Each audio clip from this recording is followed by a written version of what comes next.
Hello students and welcome to Apala Online Pathshala. Hope you all are fine in doing regular study. So your SST teacher is back with a new video, a new chapter for class 6 of civics. Chapter number 3rd and the chapter name is the government. In the previous classes you have heard about that word government. So government are a group of people which make laws and implement it. What is government?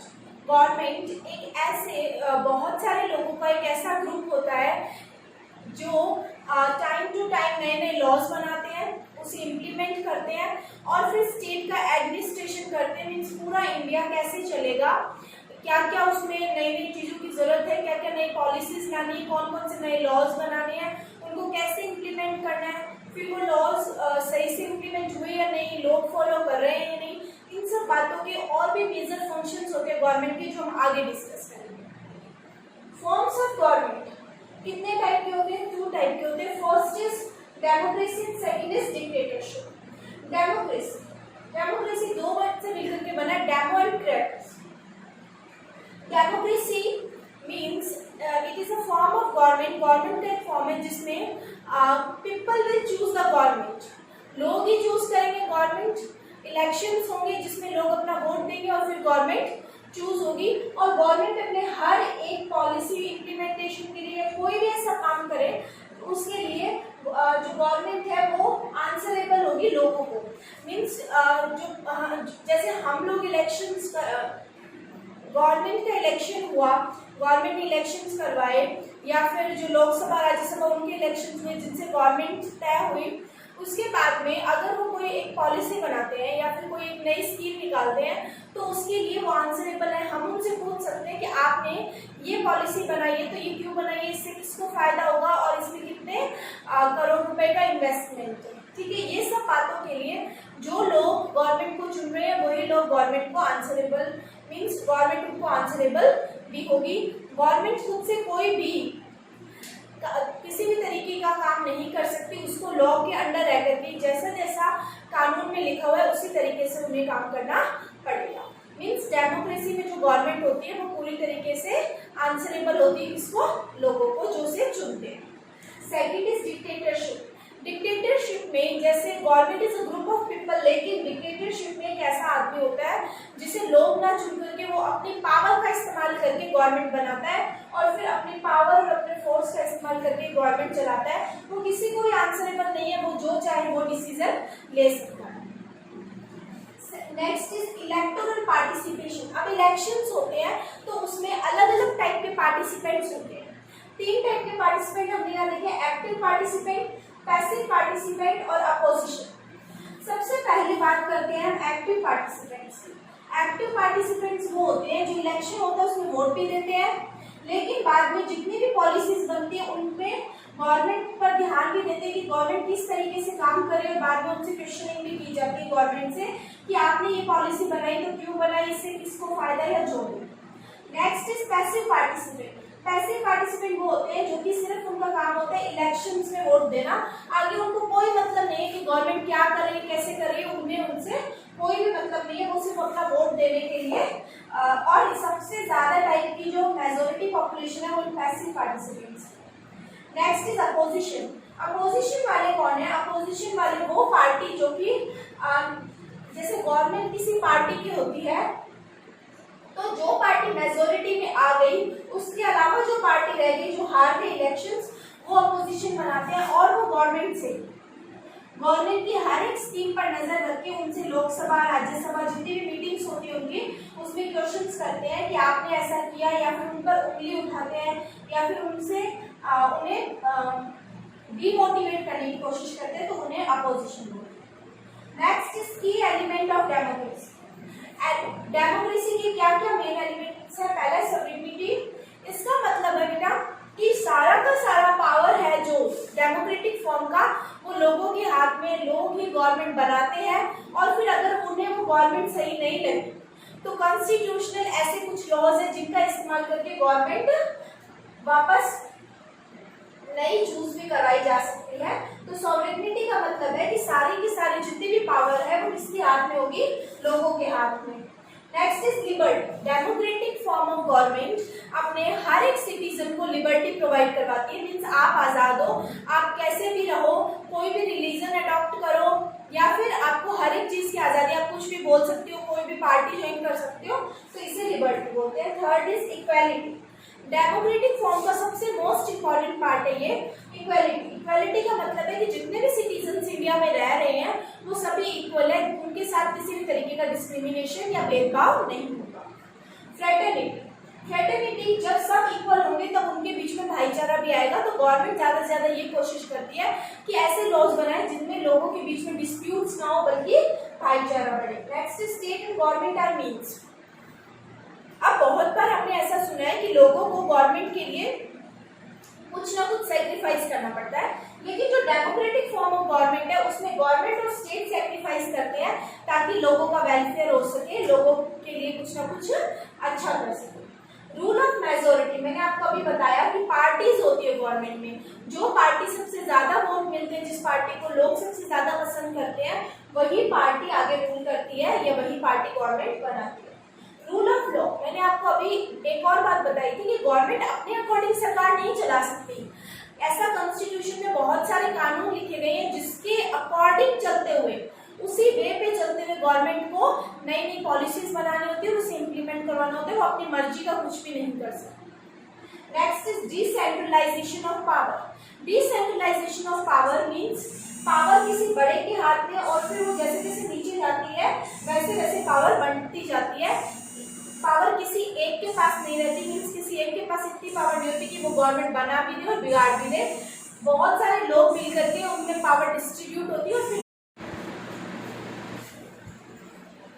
Next topic in this chapter is 3 organs of government. जैसे we have different organs to work differently for our body, like that only the government has 3 organs for which these work for the government. First one is legislature. The work of legislature is to make law, कानून बनाना. Next is executive. Executive do implementation. उन जो कानून बने उनका implement करवाता है, लागू करवाता है. And the third and the last one is judiciary. Judiciary enforcement या follow, कि लॉ बन गया, लागू भी हो गया, लेकिन सभी लोग उसे फॉलो कर रहे हैं या नहीं कर रहे, वो कौन देखता है? जुडिशरी देखता है। और next topic is need for a government. हमें गवर्नमेंट की जरूरत क्यों है? दूसरी कंट्री से बचाव के लिए time to time foreign attacks होते रहते हैं इंडिया पर। उसके अलावा हमारी प्रोटेक्शन के लिए कि कोई भी जो एंटी सोशल एलिमेंट्स है वो हमें नुकसान ना पहुंचे, इसके लिए प्रोटेक्शन के लिए गवर्नमेंट जरूरी है। हमें जो पब्लिक फैसिलिटीज हैं जो हमारे डेली यूज में काम आती है उन्हें प्रोवाइड करने के लिए गवर्नमेंट जरूरी है। इसके अलावा ऐसे बहुत सारे फंक्शंस हैं जो गवर्नमेंट करती है और जो हमें टाइम टू टाइम काम आते रहते हैं। तो government is very necessary for our country and for us also. Okay, next is meaning of suffrage. Suffrage का क्या मतलब है? Suffrage means the right to vote, कि किन लोगों के पास वोट का अधिकार है, फ्रेंचाइजी भी बोलते हैं इसे।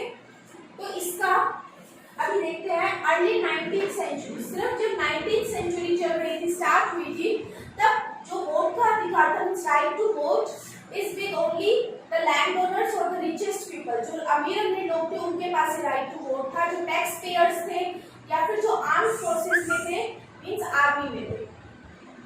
इसके अलावा 1832, अगर हम इंग्लैंड की बात करें तो 1832 में सिर्फ राइट टू वोट उन्हीं के पास था जो कि लैंड ओनर्स थे, और जो 40 यूनिट्स, उनकी जो यूनिट है 40 यूनिट्स तक टैक्स पे करते थे, वही क्या होते थे? उन्हीं के पास राइट टू वोट होता था। राइट टू वोट सिर्फ एक ऐसी कंट्री थी 19th सेंचुरी में, न्यूजीलैंड, जिसने राइट टू वोट किसे दिया था? वुमेन को दिया था। अदर ऐसी कोई भी कंट्री नहीं थी जिसमें वुमेन के पास वोट करने का अधिकार हो। Next is France. फ्रांस की अगर हम बात करें तो फ्रांस में जब धीरे धीरे करके ये सफरेज सभी के पास, इस पर जो रेस्ट्रिक्शंस थी हटने लगी और राइट टू वोट सभी के पास आने लगे, तो सबसे कंट्री की बात करते हैं फ्रांस की। इसमें जिन लोगों के पास वोट था वो थे 1848 में सभी आदमियों को वोट मिल गया था। मीन्स पहले सिर्फ लैंड ओनर्स के पास अभी हमने पढ़ा, लेकिन 1848 में फ्रांस ने सभी आदमियों को वोट दे दिया था। और वुमेन्स को कब दिया? 1948 में। Let me check.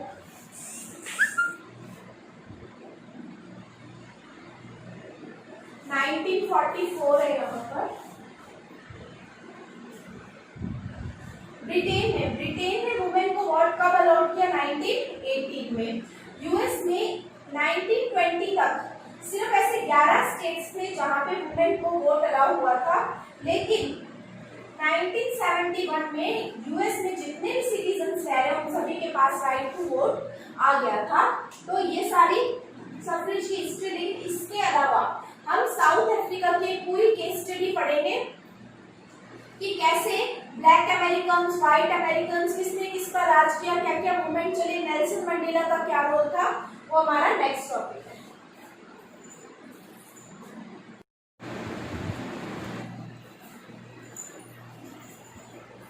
Next topic is suffrage movement in South Africa. कैसे साउथ अफ्रीका में सफरेज मूवमेंट चला और एट लास्ट सभी सिटीजन्स को राइट टू वोट मिला।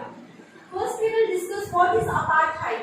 अपार्थाइड इज किन्हीं लोगों को पीछे रख देना या उन लोगों के साथ डिस्क्रिमिनेट करना on the basis of racial discrimination, means उनके फेस कलर के बेसिस पे, just because they are black in colour उनके साथ डिस्क्रिमिनेट करना और उन्हें वो राइट्स ना मिलना जो कि दूसरे लोगों को या वाइट पीपल्स को मिलते हैं। तो साउथ अफ्रीका में 1948 में ऐसा कोई सिस्टम स्टार्ट हुआ जिसमें अपार्थाइड सिस्टम कहते हैं, क्योंकि उसमें व्हाइट एंड ब्लैक के बीच में डिस्क्रिमिनेशन चला। कौन सा डिस्क्रिमिनेशन? रेशियल डिस्क्रिमिनेशन, जिनमें उनके फेस कलर के अकॉर्डिंग उनके साथ डिस्क्रिमिनेट किया जाता था।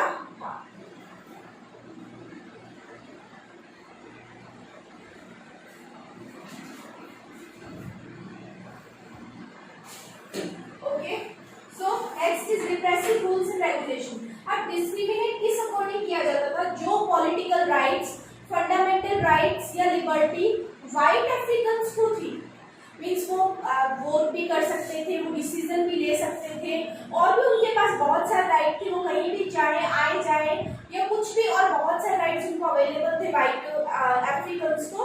बट ऐसा ब्लैक अफ्रीकन्स के साथ ऐसे कोई राइट्स नहीं थे, बल्कि उनके लिए रूल्स एंड रेगुलेशंस थे, ऐसे रूल्स एंड रेगुलेशन जो उन्हें बंदिश में रखते थे। Next is apartheid as a crime. Security council और जनरल असेंबली और इंटरनेशनल लेवल इन्होंने ये कहा कि जो अपार्थाइड साउथ अफ्रीकन्स के साथ हो रहा है, नो साउथ अफ्रीकन्स के साथ नहीं, ब्लैक अफ्रीकन्स के साथ हो रहा है, वो क्या है? बहुत ही बड़ा क्राइम है और ये ह्यूमैनिटी के एकदम अगेंस्ट में है, मतलब इंसानियत के खिलाफ है। किसी के साथ भी ऑन द बेसिस ऑफ उसके फेस कलर पे ऐसा डिस्क्रिमिनेशन नहीं होना चाहिए। Next topic is rule white over black. हो क्या रहा था कि जो व्हाइट अफ्रीकन्स थे, जो कुछ ही थे, वो रूल कर रहे थे किस पर? ब्लैक अफ्रीकन्स पर।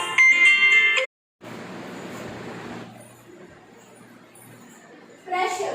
अब जो ये रूल चल रहा था, जो व्हाइट अफ्रीकन्स ब्लैक अफ्रीकन्स पर जो रूल कर रहे थे, इसके बाद इन्हें जो इंटरनेशनल एजेंसीज थी उनकी तरफ से प्रेशर आने लगा कि ये जो आप कर रहे हो ये बहुत ही गलत है। तो इसके बाद धीरे धीरे करके उन्हें ये फील होने लगा कि अब हम इन लोगों के ऊपर ज्यादा दिन तक हुकूमत मीन्स रूल नहीं कर सकते या इन्हें अपने अंडर नहीं रख सकते। इसके बाद ये जो धीरे धीरे करके सब सिस्टम चेंज होने लगा, तो इसी के पीछे लीडर थे नेल्सन मंडेला। इन्होंने ये साउथ अफ्रीकन मूवमेंट चल रहा था, सफरेज मूवमेंट, इसके बहुत ही बड़े लीडर थे और इन्होंने सिर्फ इस मूवमेंट की वजह से या फिर अपनी आज़ादी की वजह से 27 साल जेल में बिताए थे। 27 साल के बाद 1990 में वहां से जेल से रिलीज हुए थे। 1994 में साउथ अफ्रीका के लिए बहुत ही बड़ा दिन था, 27 अप्रैल। इसमें क्या हुआ था? मल्टी रेशियल इलेक्शंस हुए थे, जिसमें चाहे वो ब्लैक अफ्रीकन हो चाहे वो व्हाइट अफ्रीकन हो, सभी को राइट टू वोट और सारे फंडामेंटल राइट्स मिल गए। नेक्स्ट और main topic, the most important topic of this chapter is universal adult franchise. What is universal adult franchise? Universal adult franchise is a right given to the people who are 18 years or above that you have right to vote and you will not be discriminated on the basis of caste, creed, sex or any other. Okay? तो universal adult franchise एक ऐसा right था जिसमें आपको, अगर आप 18 साल की या उससे बड़े हो तो आपको राइट टू वोट का अधिकार मिलेगा और आपके साथ किसी भी तरीके का डिस्क्रिमिनेशन नहीं किया जाएगा। लार्जेस्ट डेमोक्रेसी, अब इंडिया को लार्जेस्ट डेमोक्रेसी बोला जाता है क्योंकि इंडिया में सबसे ज्यादा नंबर ऑफ वोटर्स है। ठीक है, next is 18 years of age. अब यूनिवर्सल एडल्ट फ्रेंचाइज क्या बोलता है कि या तो आप 18 साल के होने चाहिए या फिर उससे बड़े होने चाहिए, तभी आपको राइट टू वोट मिल पाएगा। Next is vote for all. अब ये डिसीजन लेना, जब कॉन्स्टिट्यूएंट असेंबली बनी थी, जब हमारा कॉन्स्टिट्यूशन तैयार हो रहा था, तब ये डिसीजन लेना यूनिवर्सल एडल्ट फ्रेंचाइज को डेमोक्रेसी का एक बहुत ही बड़ा बेस मानना एक बहुत ही मुश्किल डिसीजन था। क्यों था? क्योंकि उस टाइम पे ज्यादातर लोग इलिटरेट थे, पुअर थे, उनको राइट टू वोट देना तो एक बहुत ही बड़ी बात थी। लेकिन फिर भी कॉन्स्टिट्यूएंट असेंबली ने डिसीजन लिया और इंडिया के सभी सिटीजन्स को इक्वल रखते हुए यूनिवर्सल एडल्ट फ्रेंचाइज स्टार्ट किया। विदाउट डिस्क्रिमिनेशन, किसी से भी किसी भी टाइप का डिस्क्रिमिनेशन नहीं होगा। एक आदमी एक वोट मीन्स 1 पर्सन 1 वोट, सभी को एक वोट करने का अधिकार है। Need for universal adult franchise, universal adult franchise की जरूरत क्यों है? तो उसके हमें 4 पॉइंट्स दे रखे, हम वो देख लेते हैं एक बार। इंश्योर्स पॉलिटिकल इक्वालिटी मीन्स सभी को इक्वल मानना। हार्मनी मीन्स हमारे बीच में भाईचारा पैदा करता है। इसके अलावा सॉवरेनिटी मीन्स लोगों को लगता है कि जो राइट है वो हमारे पास है। ठीक है, और इसके बाद right to vote stimulate interest in public affairs, लोगों का पब्लिक अफेयर्स में जो इंटरेस्ट है वो बढ़ता है। लोग सोचते हैं कि हाँ ये चीजें हो रही है और हमें भी ध्यान देना चाहिए। वोटर्स को सेल्फ रिस्पेक्ट फील होता है। The right to provide opportunity to minorities to safeguard their rights, और सबसे इम्पोर्टेंट यूनिवर्सल एडल्ट फ्रेंचाइज जिनके लिए वो माइनॉरिटीज के लिए, क्योंकि उन्हें भी लगता है कि अगर हमारे पास राइट टू वोट है तो हम ऐसा एक नेता चुन सकते हैं जो कि हमारे बारे में सोचे। So here we are going to end the chapter and the video, as the chapter is over. I hope you will understand all the topics, and I will surely provide you PDF that you will do in your notebook. Question answer